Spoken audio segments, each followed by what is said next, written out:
Hello, I'm Natalie MacDonald, and you're watching Food for Thought, where we serve up food for your brain and fuel for your body, discussing economic trends, workforce issues, and headline news, and washing them down with a healthy snack. No recipe from me today, but I do have a question for you. How many of you have worked in retail?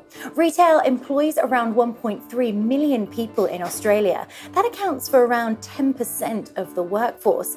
Over the last 5 years, employment in the sector has risen by about 3%, according to the Australian Bureau of Statistics. But let's not forget that this is an industry that's undergone tremendous transformation in the last few years. Look, the current Australian retail is actually a pretty tough environment at this point. Australia just coming off a huge housing boom that too has been growing for many years, and the housing price now falling, so consumer feel that just a little bit frugal at the moment. They pull back on some of their discretionary spend and be more selective on what they do. For a lot of traditional retailer, it's about making a decision. What do you do with your business to compete with the online world, and then while in an environment where consumer is actually quite frugal. And at the heart of this disruption, of course, is Amazon.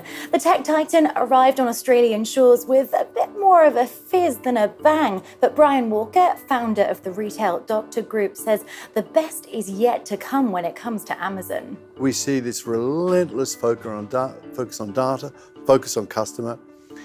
And we also see an innovative business, not known for taking the short game, known for the long game. Australia is the typical go slow growth, building the marketplace, building the distribution centres, building brand, and then over time building its prime offer. And once it gets its prime offer in, as we see in the United States, where 1 out of every 2 households are a prime member, they build this data community effectively. Then we'll see Amazon really start to move towards its zenith. So how have Australia's traditional retailers responded? WestFarmers is one of Australia's largest private sector employers. Its brands include Bunnings, Officeworks and Kmart, which turns 50 this month.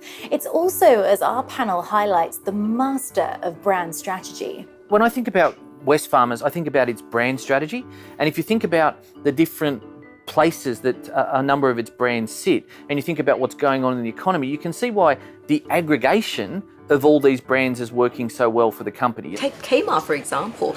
It was loss-making for so many years under different businesses, under different company. And yet for WestFarmers, took them a couple of years, but they worked out their consumer are those young families with kids. And then they took the price point to the right place and offering the right product. So if consumer can see the value in what they buying, they will support that business. And then with great thing about Kmart is it's everywhere. So it's accessible, it's got long hours, and it's got a great product range. And now they're doing the same with Target. So to them is that they worked out who their ultimate target market is. But it's also about building a brand people want to work for. Supermarket giant Woolworths springs to mind. Alongside flood relief, drought incentives, Woolworths is also working to provide displaced refugees from Syria and the Middle East with employment opportunities. As Greg McKenna explains, they're tapping into that feel-good factor, and it's working. What Woolies is doing is it's tapping into the zeitgeist of what's going on in people's homes and what the community is starting to feel. We're taking more notice of climate change. We're taking more notice of I'm happy to pay an extra 10 cents a litre if the farmer gets his a little bit more money. So Woolies is tapping into that. It's good commercially, but it's also good from a corporate social responsibility point of view. And I think, again, if you look at that and how that filters back into people want to be part of organisations they can be proud of. And so to that extent, it's attractive to employees as well as it is attractive to customers who want to go there because they know that as an organisation, it's trying to do the best thing for the community in which it operates. What do Amazon, Woolworths and WestFarmers all have in common? Well, they're all honorees on the 2019 LinkedIn Top Companies list, revealing the 25 companies where Australians want to work now and stick around once they're in. Do you work in retail? Are you tempted to join a big global company like Amazon? Is your business diversified like WestFarmers? Or are you tempted by the Woolworths culture? Let me know in the comments below, and don't forget to hit subscribe so you get all the latest Food for Thought content straight to your feed.